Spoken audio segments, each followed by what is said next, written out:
Está no ar Memórias Médicas Piauienses. Apresentação, professor Dr. Luiz Ayrton. Olá, vamos dar início a mais um Memórias Médicas Piauienses. Esse programa que vem sendo veiculado através da Rádio FM Universitária da UFP visa reunir médicos e, através dos seus relatos de vida, construir a história da medicina no nosso estado.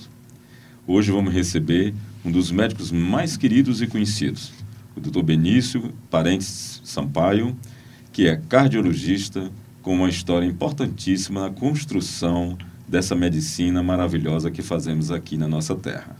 Seja muitíssimo bem-vindo.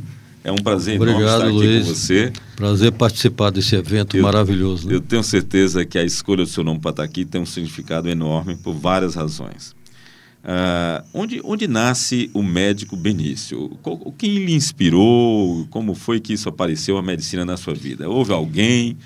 Parece incrível, mas nasceu na infância, né? Sim. Eu, desde menino, por volta de 10 anos, convivi muito de perto com médicos. Uhum. Apesar de que na minha família, propriamente, tinham poucos médicos, né? Uhum. Mas eu convivi com o pai do Ney, que era o doutor, que era pediatra. Ferraz, é o Ovídio Ferraz? É o Ovídio Ferraz, Uhum. Eu vi pela primeira vez, uhum. a figura nunca esqueci, um velhinho magrinho, para mim alto, de paletó branco, né? Atendendo no consultório, e eu fui algumas vezes no consultório. Depois, logo em seguida, passei a conviver de perto com o Zé Jovita Melo, que era um pediatra muito conhecido na cidade. Na época tinha a maior clínica de pediatria do Piauí, da cidade de Teresina. Sim. E o Zé Jovita, por coincidência, era meu padrinho de batismo. Então eu veio muito perto dele, falando sempre em medicina e tal, e fui gostando do mistério. Então nunca me passou pela cabeça fazer algo que não fosse medicina. Que não fosse. Né? Vai nascendo a medicina, solidificando. O vestibular foi feito em Teresina mesmo? Pronto, foi feito em Teresina. Foi a segunda vez que se fez vestibular em medicina em Teresina. Dentro da UFP. A universidade havia sido criada, né? E a faculdade de medicina, a princípio isoladamente, depois agregada à universidade. O vestibular tinha 30 vagas e eu, ainda jovem, menino, passei no vestibular, graças a Deus, com menos de 18 anos. Eu fiz 18 anos já cursando o primeiro ano do curso de medicina. Passei no 12º lugar, que era um lugar bom, para um menino que não tinha nenhum preparo prévio, já que naquela época não existia a história de cursinhos pré-vestibulares. Você fazia vestibular, egresso do 3º ano científico. Né? Entrava na faculdade, cursava o curso. Nesse intervalo do curso de medicina dos 6 anos, houve alguma coisa que lhe marcou como atividade de extensão? Porque a universidade estava começando os seus passos. Não havia ainda, vamos dizer assim, condição de fazer grandes congressos que pudesse atrair professores de fora, ou que pudesse atrair um debate mais solidificante. Mas então, o que lhe restou dentro da universidade? O que você acha que foi bom ter sido estudante de medicina no Piauí naquela época? Bem, naquela época nós éramos muito compenetrados, né? O estudante de medicina era uma figura que era destacada, porque não havia isso na cidade de Teresina. Todo mundo que se formava aqui tinha que vir da Bahia, a princípio do Rio de Janeiro, depois da Bahia, depois de Pernambuco e, por último, do Ceará, né? Então, quando nós chegamos aqui, havia toda uma elite de estudantes do curso de medicina. Isso nos obrigava a ter uma participação muito grande no curso, no sentido de viabilizá-lo, porque não haviam professores suficientes, eles eram congregados, muitas vezes até de fora, né? E outras vezes eram médicos da cidade de Teresina que tinham boas qualificações, porque eram egressos de grandes escolas, como eu falei, Rio de Janeiro, Bahia, Belo Horizonte, Recife e, por último, Fortaleza. Era um tempo desafiador, porque aí aquele professor que não tinha experiência... Pronto, não tinha experiência, e nós éramos colaboradores desses professores, Perfeito. no sentido de que o curso tivesse o melhor resultado técnico-científico possível. Né? Então, nós éramos partícipes. Perfeito. Nós estávamos dispostos a que fosse criada a universidade, ela não existia, e o curso de medicina também alavancou essa ideia e viabilizou a Universidade Federal do Piauí. E aí, como todo estudante de medicina, vem a segunda fase. Após a formatura, uma residência, um mestrado. Onde foi que aconteceu esses coisas? Ainda no curso, a gente, logo que pôde chegar no hospital, eu adentrei o hospital e nunca mais saí, né? Eu morava dentro do hospital, né? Morava dentro do hospital. Eu tinha uma amizade fraterna, graças a Deus, muito boa com todos os professores. Então eu saí da faculdade, digamos, já com a experiência de quem militava na atividade médica intra-hospitalar e até extramuros, também na atividade ambulatorial. Até como curiosidade, nessa época, no 5º ano, eu fui convidado para trabalhar na cidade de Caxias, no Maranhão. Meu tio era prefeito lá, e eu fui para Caxias e fui ser pediatra em Caxias. Após o término da aula, 5h30 da tarde, eu pegava um carro, ia para Caxias atender e voltava à noite para namorar, que ninguém é de ferro, né? Bem, e fiz isso por 2 anos. Era um estudante de medicina. Era um estudante. Onde tinha monitoria, onde tinha trabalho remunerado ou não de estudante, eu estava junto. Eu morei praticamente 1 ano dentro do Hospital Psiquiátrico Aureliano de Abreu, porque eu gostava da psiquiatria também, e lá havia uma bolsa de estudante e tal. O fato é que o meu curso foi muito bom, e isso me permitiu que eu me habilitasse a fazer um curso de mestrado no Rio de Janeiro. No primeiro instante, eu fui para o Rio fazer o mestrado na PUC. Era meu objetivo. Lá chegando, eu consegui uma residência num lance de sorte, né? Cheguei no hospital onde eu havia me inscrito para ser residente e não havia conseguido vaga, e um colega de Teresina desistiu de ser cardiologista para ser psiquiatra, né? E quando eu cheguei no hospital, eu disse: olha, tem uma vaga aqui de um piauiense e você se enquadra no perfil e tal, e eu entrei na residência, né? Então, aí é que a cardiologia entra na sua vida. Bem, eu já fui buscando a cardiologia. Já foi buscando. Buscando porque aqui, a partir do 4º ano, 3º, 4º ano, eu já me alinhei com o Juscelino Pinheiro, que era um médico autodidata, muito inteligente, que apesar de não ter uma pós-graduação, mas egresso da Bahia, tinha uma boa formação, e me levou para o lado do aparelho circulatório. Então a cardiologia me atraiu desde o 3º ano. Aí quando eu já fui para fazer cardiologia. Aí consegui, numa mágica que hoje não existe mais, consegui fazer a residência junto com o curso de mestrado. Por quê? Porque as aulas práticas do curso de mestrado eram no mesmo hospital onde eu fazia a residência. Ótimo. Então, à noite é que eu fazia as cadeiras que não eram da atividade médica, né? Que era obrigado a fazer para compor todo a tríade do mestrado, né? E esse já doutor Benício, no Rio de Janeiro, já tinha plano de voltar ao Piauí? Sim, lá no Rio de Janeiro eu trabalhei no protocolo da Lagoa, eu trabalhei num hotel de luxo lá, Sheraton, na área de atividades de exercícios e tal, academias de ginástica, como médico que examinava preliminarmente as pessoas. Trabalhei num bairro da periferia do Rio de Janeiro para ter uma remuneração extra-residência que todo mundo tinha que ter para ter seu carro e tal. Então, quando eu me formei e terminei já com a qualificação de especialista, eu vim para Teresina. Aí, imediatamente, eu fui convidado por um grupo de médicos notável de Teresina, que na época era o Sérgio Biapina, o Juscelino, o Alberto Ribeiro e o Nodi, para fazer parte da clínica deles, lá na Zé do Santo e Silva, lá pertinho do centro da cidade. E comecei meu consultório na Zé do Santo e Silva. Perfeito. Logo em fevereiro de 77, fui contratado como professor colaborador 2, porque havia concluído o curso de mestrado na Universidade Federal do Piauí, e depois passei para o quadro permanente, já como assistente. Eu nunca fui auxiliar de ensino, já passei como assistente, que já estava no nível 2 e houve uma equivalência de nível, e terminei depois de 30 anos de magistério como professor adjunto 4. Dentro da disciplina de cardiologia. De cardiologia e clínica médica. Esse início da disciplina era o tempo do Juscelino Pinheiro, Gilson Portela, esse era o grupo. Eu convivia, era eu, Juscelino, Benedito Nunes, Gilson Portela, Ricardo Lobo, acho que 6 cardiologistas lá. Que era o grupo que ministrava a disciplina de cardiologia. Na verdade, não só cardiologia. A disciplina era sistema angiocárdio-respiratório. Era coração, vasos e aparelho respiratório, pulmão. Isso. Doutor Benício, o senhor ocupou grandes cargos aqui dentro da medicina. Foi presidente da Sociedade Piauiense de Cardiologia, que agora é a Sociedade Brasileira de Cardiologia Regional Piauí. Sim.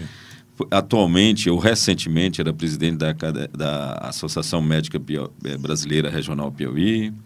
é da Academia de Medicina do Piauí, Sim. Foi conselheiro do Conselho Regional de Medicina, uma série de atividades associativas dentro da especialidade médica no Estado. Como você vê essas instituições dentro desse contexto? Porque está havendo uma série de mudanças a nível federal em relação à importância dessas instituições. Como o senhor vê essas instituições dentro não só da formação médica, mas do gerenciamento da prática médica? Fundamentais, né? Eu acho que elas elevam o nível profissional, elas motivam o profissional a gostar do seu mistério, da sua atividade principal, e elas defendem a classe de alguma maneira, ou na especialidade ou de maneira geral como atividade médica. Então, muito bom. Acho que todo mundo tem que participar em algum momento da vida dessas instituições. Dessas instituições. Quer no comando da instituição, quer como simples partícipe dando a sua colaboração. E a colaboração, eu digo, a nível particular da vida do médico Benício, ele cria o Procardíaco, acho que foi a primeira clínica, não é? É verdade. E quando nasce o Procardíaco? Quem eram os parceiros? Na verdade, a minha atividade médica começou no Hospital Santa Maria, né?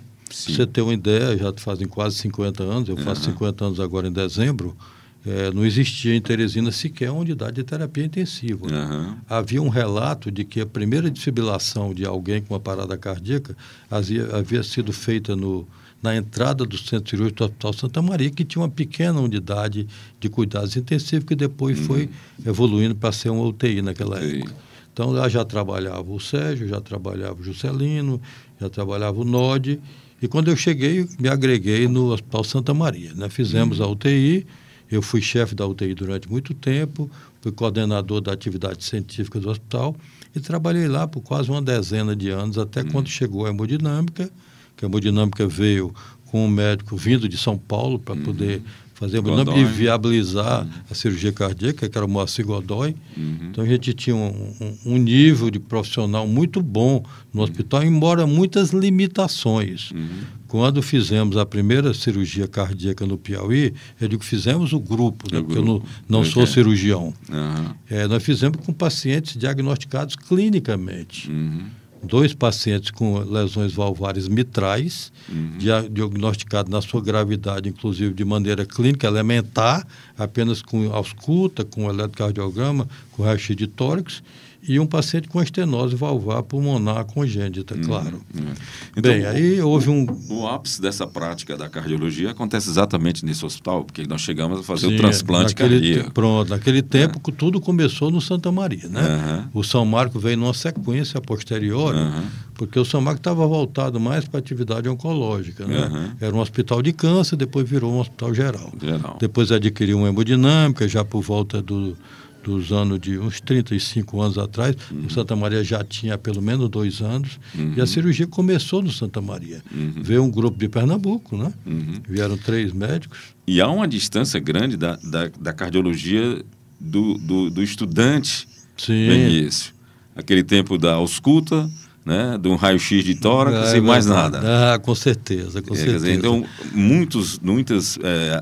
a propedêutica armada melhorou muito ao longo desses anos. A gente só tinha aqui um eletrocardiógrafo, que a gente, às vezes, levava dentro do carro. Isso nos anos 50, 60, 70? Não, 77, 78, né? E havia um eletrocardiógrafo que você levava dentro do carro, ligava na casa de alguém, botando fio terra na pia do banheiro e tal. Era um negócio todo improvisado. Nem sequer havia bateria no eletrocardiógrafo. E a raio-x de tórax, que é o que a gente trabalhava, e mais um estetoscópio de boa qualidade. Depois chegou a esteira ergométrica. Eu tive a oportunidade de começar os exames em esteira ergométrica, aliás, em bicicleta ergométrica e não esteira. Nos anos 80, começo dos anos 80. Não, ainda 77, 78. Aí o Juscelino disse, rapaz, compra para nós aí vários aparelhos de Holter. Aí trouxemos um gravador de Holter pela primeira vez naquela época, do Rio de Janeiro, comprado da Cardio Dynamics. E o gravador gravava aqui e o exame ia ser analisado em Pernambuco. E voltava 3, 4 dias depois, pelo correio, né? Então não tinha outra. Depois se comprou esteira ergométrica e aí nos idos de 79 chegou o ecocardiograma, era a análise do coração, principalmente no aspecto dinâmico pelo ultrassom, ainda no modo unidimensional, só numa dimensão. Certo. Basicamente se fixava na análise do pericárdio e da válvula mitral. Né? E quase que os radiologistas tomavam conta desse mistério, que era uma atividade eminentemente cardiológica. Começaram os radiologistas, o mais danado e inteligente, o Cerqueira, né? Disse, não, isso aqui eu faço. Aí começou a fazer exame da válvula mitral, mas graças a Deus evoluiu, os cardiologistas assumiram e hoje o eco já é tridimensional. Passou pela fase bidimensional, o tridimensional, e hoje tudo software, né? O aparelho praticamente analisa tudo e entrega o exame pronto. Mas eu acho que os cardiologistas também foram inteligentes com essa história, porque é comum a gente dizer, vai fazer um ultrassom de determinada parte do corpo, mas na hora do coração é um ecocardiograma. É um ecocardiograma. Não é o ultrassom do coração. Exatamente. Aí você perguntou do procardíaco. Estamos... Aí eu percebi que o Santa Maria tinha uma atividade voltada eminentemente para um grupo familiar. Isso é natural e era compreensível, né? E aqui a gente não tinha muito espaço de manobra dentro do hospital, apesar de ser muito bem tratado, a gente teve uma relação sempre muito boa, muito cordial com todo mundo lá, com o doutor Davi, com o Dib. E aí um dia eu estava reunido com o Luiz, a Magda e tal, vamos botar uma clínica.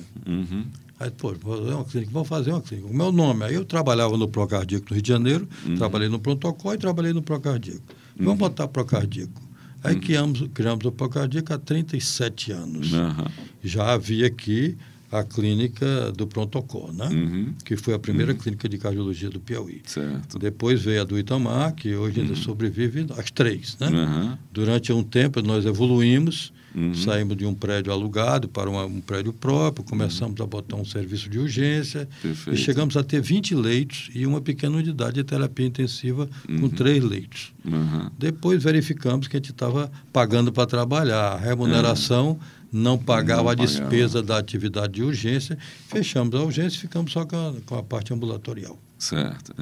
Essa evolução chega no Cardio Aliança e depois no Centrocárdio. Pronto, aí mais ou menos há 15 anos atrás, o Paulo Márcio, egresso de São Paulo, um dia me procurou e disse, rapaz, eu vi um negócio interessante, eu sou de São Luís, mas fiz minha formação em São Paulo, e lá em São Luís tem uma clínica de hemodinâmica, onde o esteio dela principal é um clínico cardiologista e não um hemodinamicista. Então vamos fazer uma parceria e botar uma clínica juntos?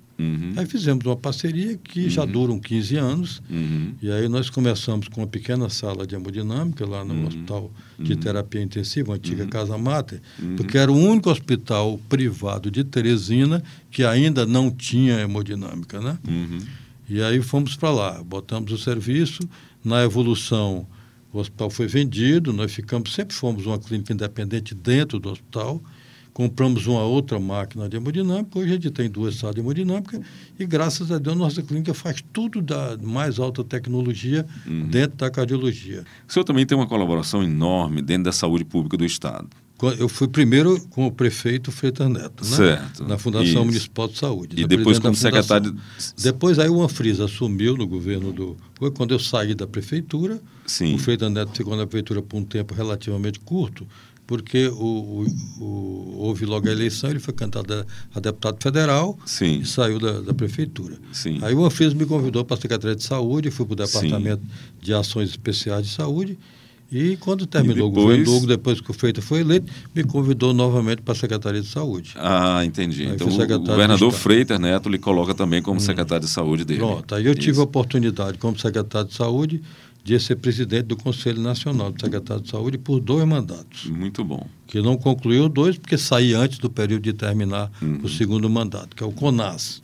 A mesma coisa. Naquele tempo, eu era presidente do CONAS, que era o Conselho Nacional, e o Silvio era presidente do Conselho Estadual, que era o CONASense. Né? Então, era bom para o Piauí. Era uma dupla boa. A gente participava muito dessas atividades. Você vê, eu convivi com 5 ministros da saúde. Eu comecei com Alceni Guerra, eu fui depois para um irmão do PC Farias, que foi ministro lá por um período curto, convivi com o doutor Adib Jatene, que foi ministro por um período curto, convivi com o Saulo Queiroz, que era o médico do presidente Itamar, que foi ministro por um período também, e com lá de Goiás, o Henrique Santilo. Então, você vê que havia uma rotatividade muito grande. O Ministério estava nessa fase dessa rotatividade, muita instabilidade no país. Eu passei secretário 3 anos. O governo do Freitas, houve um detalhe que ninguém nunca percebeu. Ele assumiu em março e entregou em janeiro. Então, ele já perdeu 3 meses, né? Então, ele, se fosse com 4 anos, teria 4 anos menos 3 meses.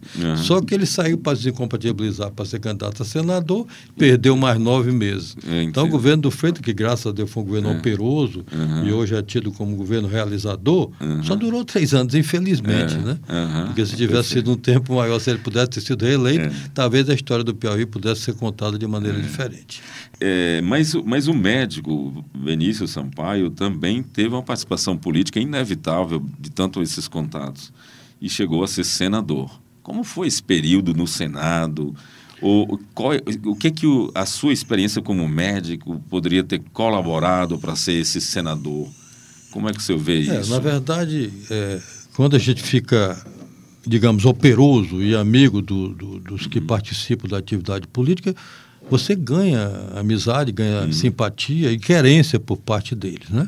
Então, quando o Freitas se candidatou junto com o Hugo, o partido, na época eu era afiliado ao partido Dr. Lucídio, porque no determinado momento disseram, olha, te filia aí porque tu pode sair candidato a vice do Átila. Na época o Átila era candidato a governador.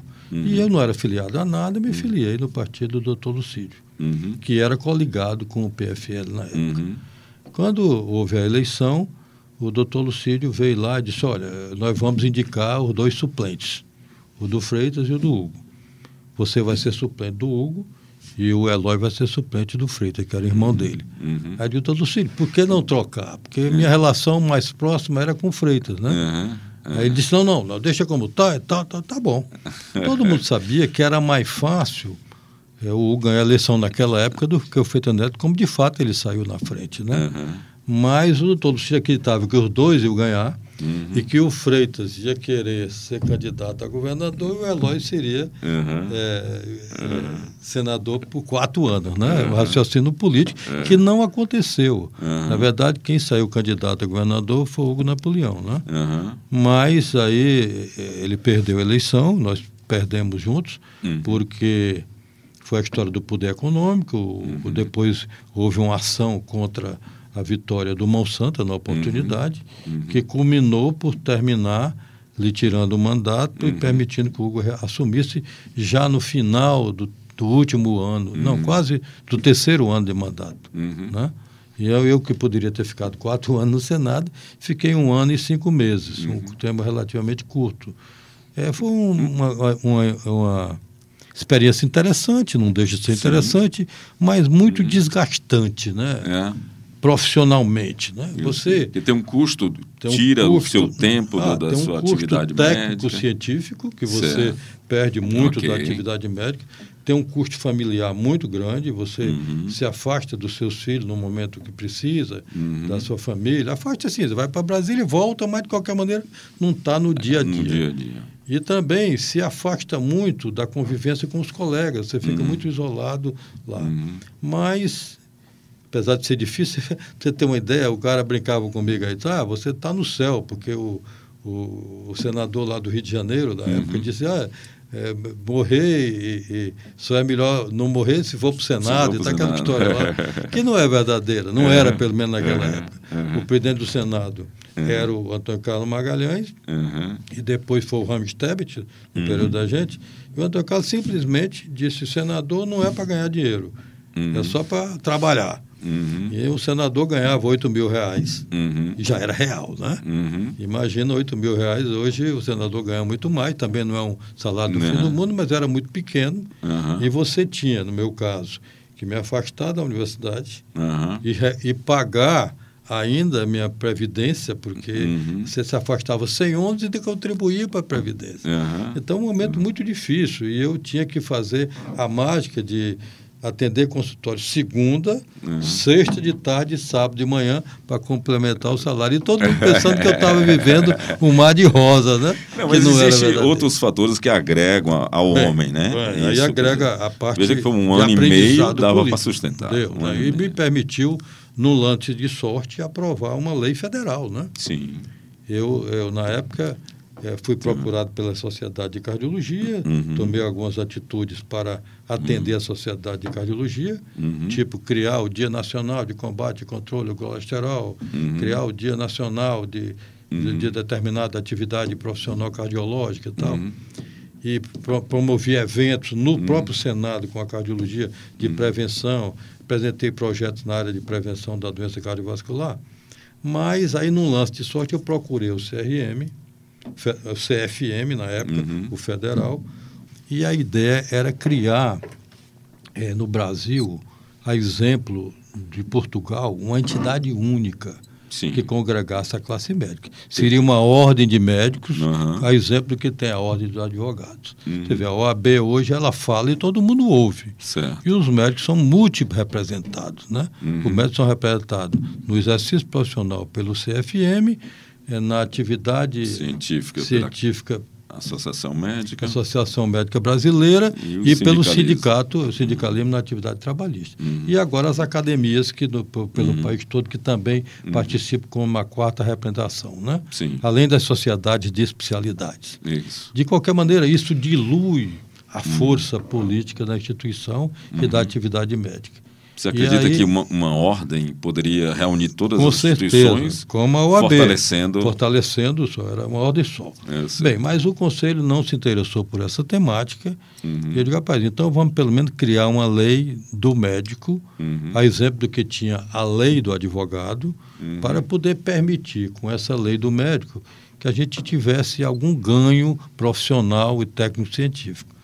Terminou sendo lei do ato médico. Então, a iniciativa foi minha, foi aceita. Obviamente, não se faz uma lei federal num curto espaço de tempo. Essa demanda durou 10 anos, mas terminou e eu consegui ficar marcado como minha atividade como autor da lei do ato médico. Fantástico. Muito bem, estamos realmente vivenciando com essa história maravilhosa do Dr. Benício Parente Sampaio, uma riquíssima informação, um riquíssimo período de colaboração para a medicina no nosso estado e, acima de tudo, uma visão lúcida dessa medicina que tanto a gente precisa. Para finalizar, como o senhor vê o médico hoje, num universo com enorme quantidade de faculdade de medicina? Quais são os desafios para ele se firmar dentro do mercado como profissional de respeito, como um bom profissional qualificado? Bem, a atividade médica ela é uma necessidade a toda a comunidade, a toda a população humana, né? Mas ela vive momentos complexos, né? Difíceis. A inteligência artificial que está aqui na nossa porta, está chegando no dia a dia, a gente já vem notando isso há pelo menos 8 anos, ela vai permitir que muitas especialidades vão desaparecer, porque elas vão ser substituídas por computadores, substituídas por inteligência artificial, pela internet e por outros que vão a sucedê-la. Mas vai ter sempre espaço para quem tiver engenhosidade e se reinventar, né? É porque o trabalho corpo a corpo, a presença física, muitas vezes é fundamental. Lamentavelmente, se disseminou muito a criação de cursos médicos pelo país de maneira, eu diria até que temerosa, talvez até irresponsável. Porque a gente vê cursos médicos em cidades que não tem um bom hospital. Né? Ainda bem que os meninos, imbuídos desse sentimento de ser médico, e o médico é sempre uma atividade que tem um certo destaque na sociedade, como padre, como juiz e o médico na comunidade são pessoas relevantes, eles terminam numa pós-graduação se qualificando. Mas o exercício da medicina está exigindo mais qualificação e as pessoas cada vez são menos formadas. Isso. Até de brincadeira, eu diria que eu achei interessante que você colocou no WhatsApp desse aí, alguém que disse, você faz o anestésico, mas faz com parcimônia. Aí a pessoa disse, mas qual é esse parcimônia que eu não conheço? Né? Então você vê o nível de qualificação dos médicos, que isso preocupa muito a todo mundo. Né? Isso, preocupa sim. Muitíssimo obrigado, doutor Benício. Realmente eu que agradeço Luiz, estamos às ordens aí, né? Exatamente. Poderíamos conversar horas e horas, porque eu conheço essa história, eu vivenciei essas mudanças todas da atividade médica do Piauí, que me preocupa hoje sobremaneira, porque as instituições de assistência médica, notadamente as ambulatoriais e de internação hospitalar, estão hoje dependentes do poder público. Do poder público. Então você vê, quando você tira planos de saúde como Unimed e Intermed, Amil e Humana, e eventualmente Mediplan, e também a PEP Planta, não sobra nada para ninguém. Mais nada, então é preocupante isso aí. Temos que refletir um pouco mais sobre essa construção de futuro, né? É verdade. Muitíssimo obrigado por sua presença. Foi mais um prazer. Estamos encerrando mais um dia de Memórias Médicas Piauienses. Você ouviu Memórias Médicas Piauienses, uma parceria entre o curso de Medicina da Universidade Federal do Piauí, a Academia de Medicina do Piauí, a Sociedade Piauiense de História da Medicina e a Rádio FM Universitária.